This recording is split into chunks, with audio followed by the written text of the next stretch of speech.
They stepped off the set when the last microphone was packed away. The hum of the studio lights faded, leaving only the hush of an empty hall. Joe Rogan's breath felt loud in his own ears, as if the echoes of his questions were still reverberating against the walls. He turned toward the older man beside him, Joe Biden, whose shoulders sagged beneath the weight of unspoken memories. Biden reached slowly into his jacket pocket and withdrew something delicate. Under the dim backstage lamps, Rogan recognized the beads first, familiar, circular, worn smooth by 1,000 prayers. "A rosary," Rogan whispered, as though speaking too loudly might shatter the fragile moment. Biden nodded, closing his eyes briefly. "It belonged to my son," he said, voice barely above a sigh. He extended it toward Rogan, who hesitated, unsure he deserved the gift. Rogan's fist closed around the beads, feeling the cold comfort of each pearl. "I used to hold it," Biden continued, "when the grief felt louder than God." Rogan swallowed, staring at the rosary as though it carried the answers to questions he'd never dared to ask. He traced the beads with a fingertip, as if hoping to absorb their centuries-old solace. "Why give it to me?" he found himself asking, and the question hung between them like a fragile promise.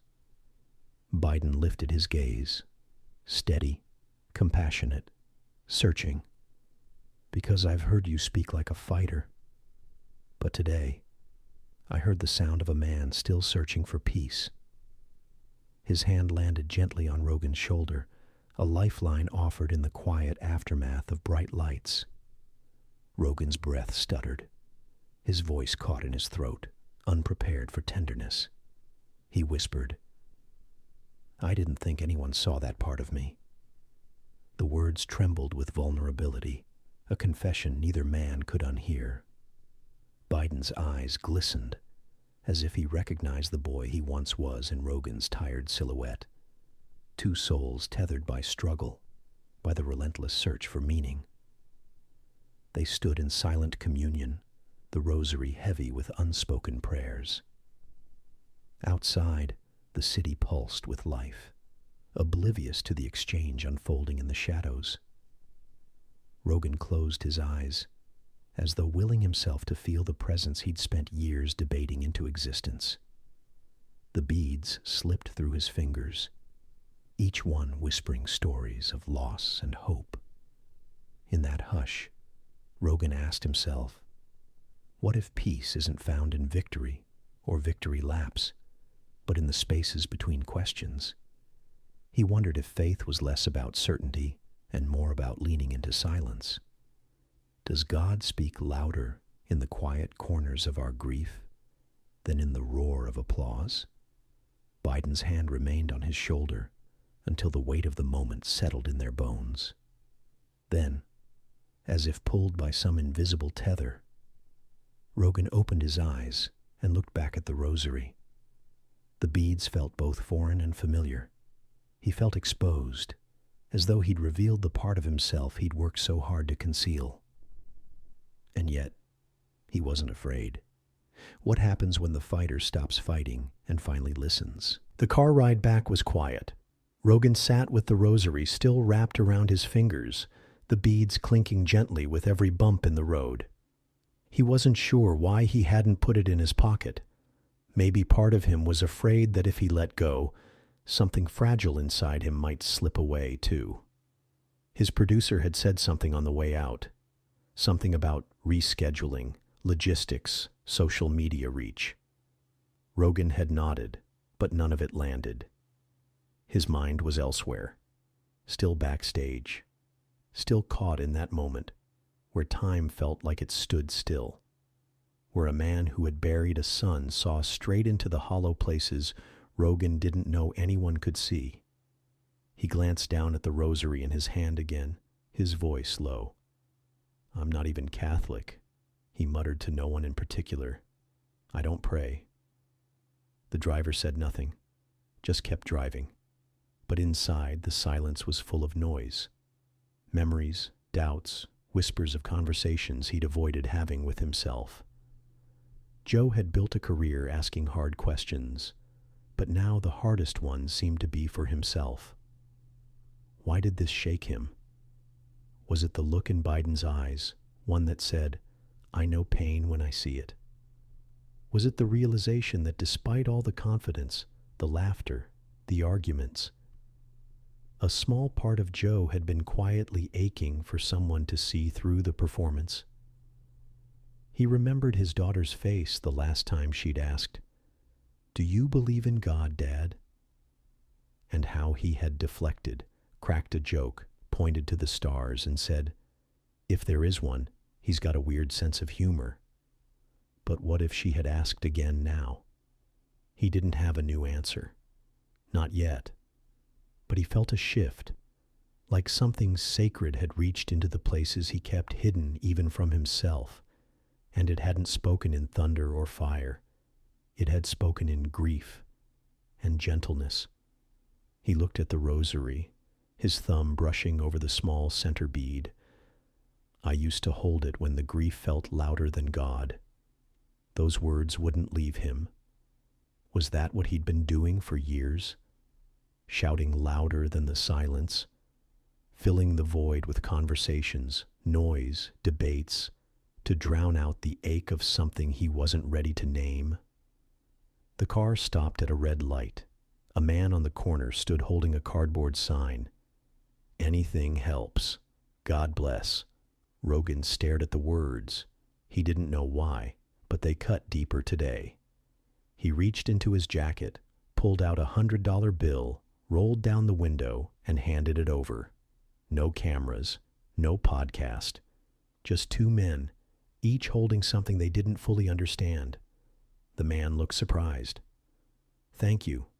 And hey, God bless you, man." Joe nodded slowly. "Yeah, you too." The light turned green. He rolled the window back up and whispered to himself, "Is this what it feels like when something starts to break open?" But the question wasn't finished, because deeper still, another followed. What if God never left? What if I just stopped listening? The night came quietly. No fanfare, no phone buzzing with notifications, just stillness.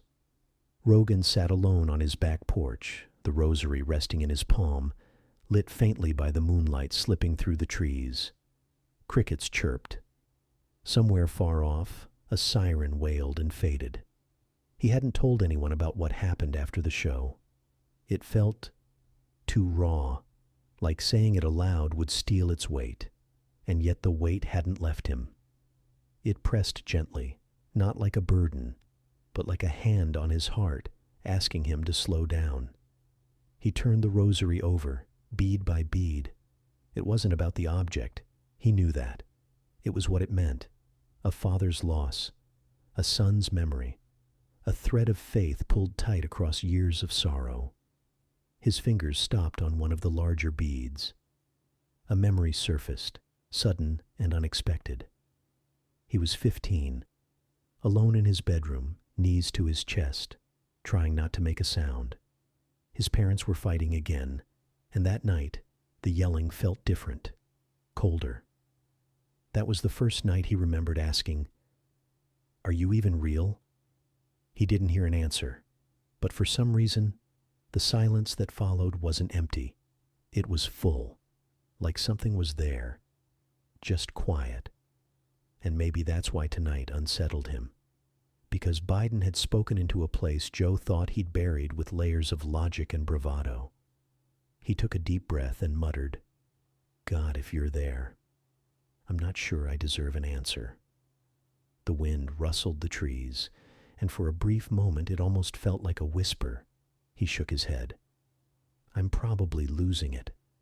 Just then, the sliding glass door creaked open. His daughter stepped outside, wrapped in a blanket.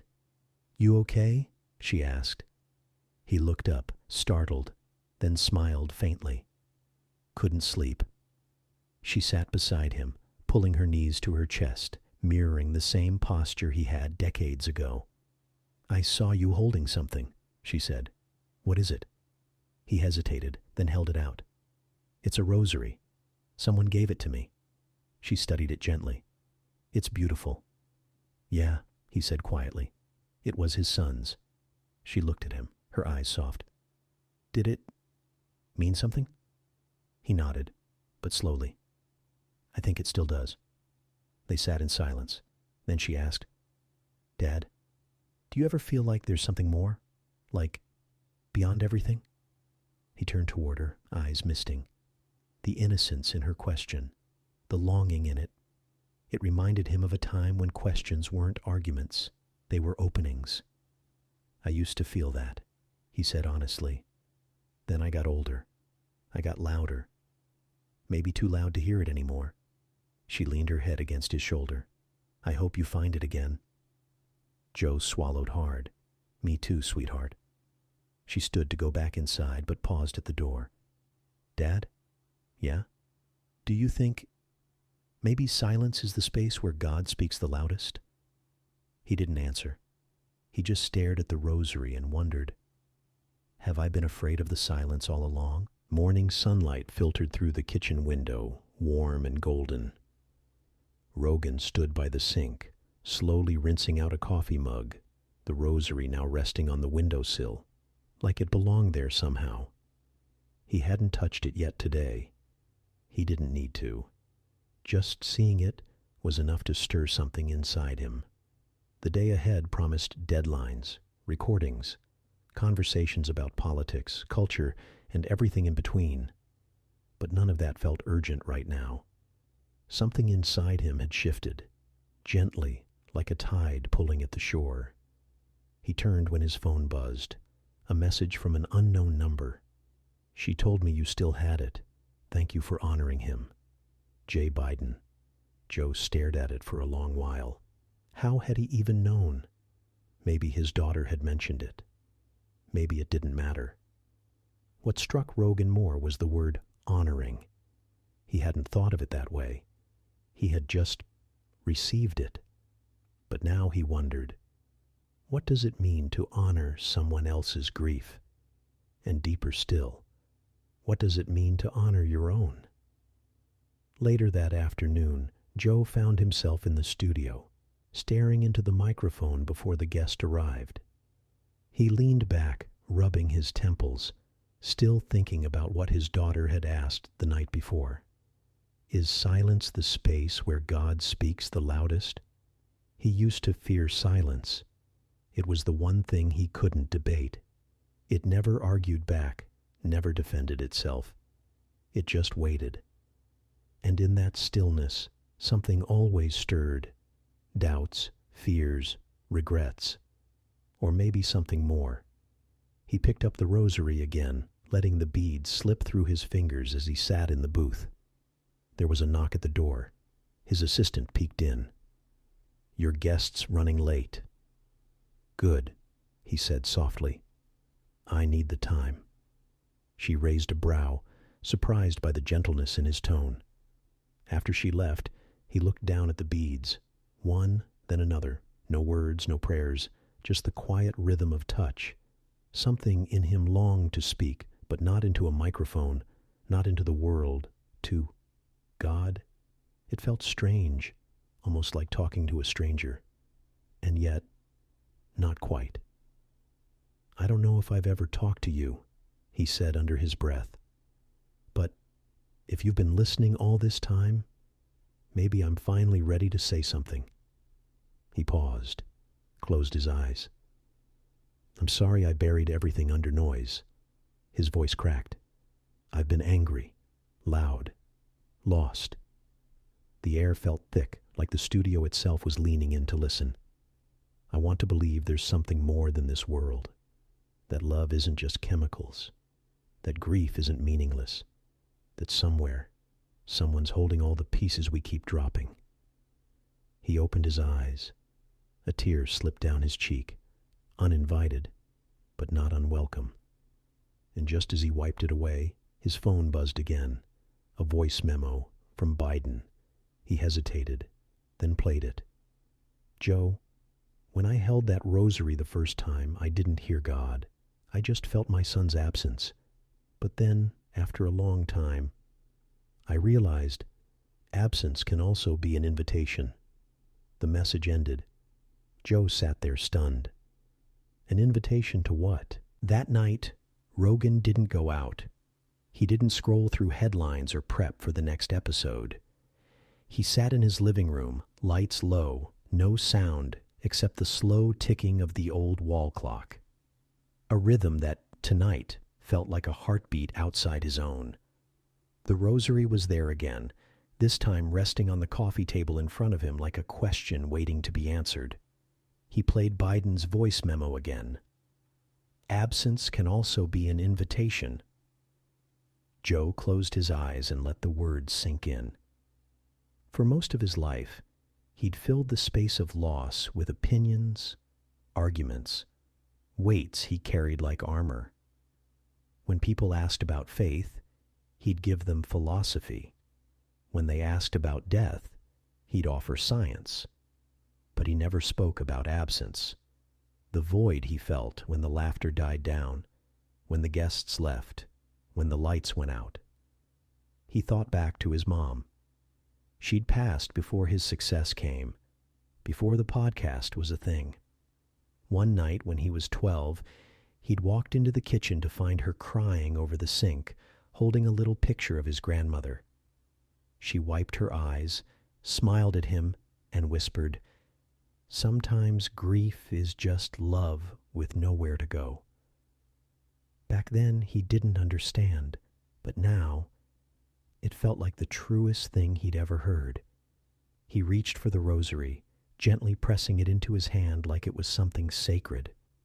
His fingers moved along the beads without thinking. He didn't know the prayers, but maybe that wasn't the point. Maybe this wasn't about religion at all.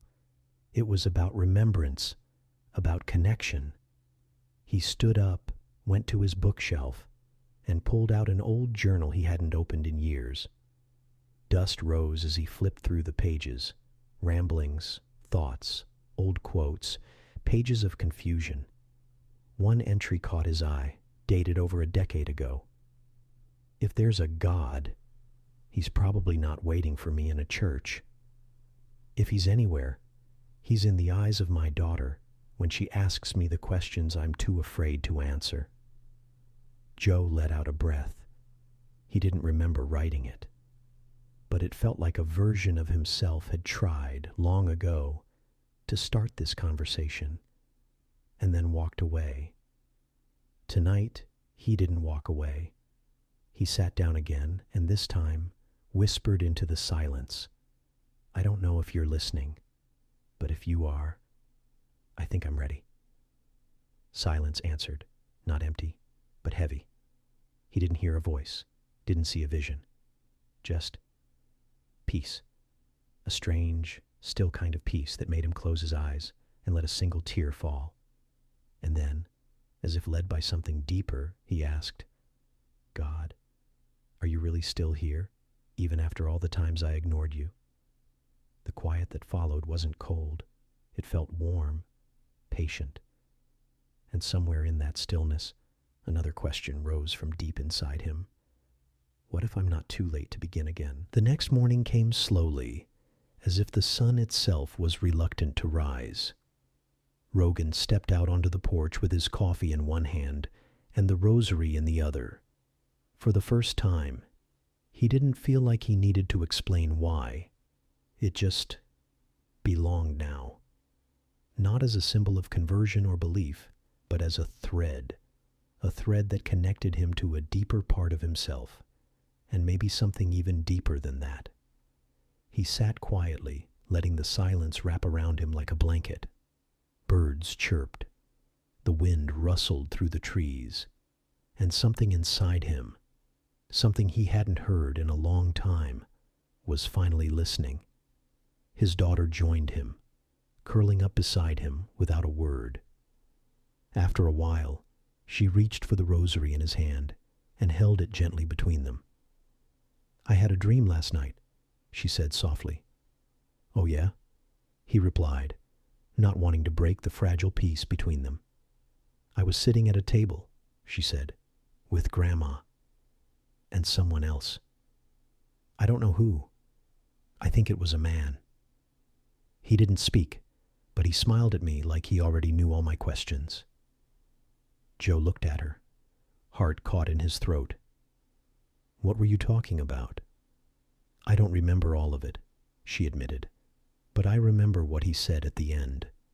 He looked at me and said, "Tell your dad."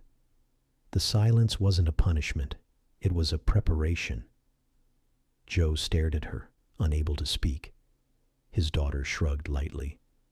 Weird, right? He couldn't answer, because in that moment, something broke open inside him. All the years of pushing, proving, pretending, suddenly they didn't matter. What mattered was this stillness, this child, this morning, and the possibility that he had been seen and known all along. He looked down at the rosary again and whispered, not to his daughter, but to whatever had been waiting in the quiet all this time. I didn't believe you were there. I thought maybe faith was just something we invented to survive the dark. He closed his eyes. But maybe it was never about having all the answers. Maybe it was about learning to stay in the questions, with open hands. His daughter leaned her head on his shoulder. "Do you feel him?" she asked. Joe smiled, eyes wet. "I feel something." And then, just like that, the wind picked up, soft but full. The trees bowed as if in reverence. The world didn't shout, it whispered. And in that whisper, Joe no longer felt lost. Not because he'd arrived, but because he had finally stopped running. And maybe that was all faith really asked of us. Not certainty, not perfection. Just the courage to stay in the silence long enough, to let love speak. And as the morning sun poured over them, Joe held the rosary to his chest and breathed out one final trembling question. God, were you with me the whole time? And though the silence remained, it finally felt like an answer.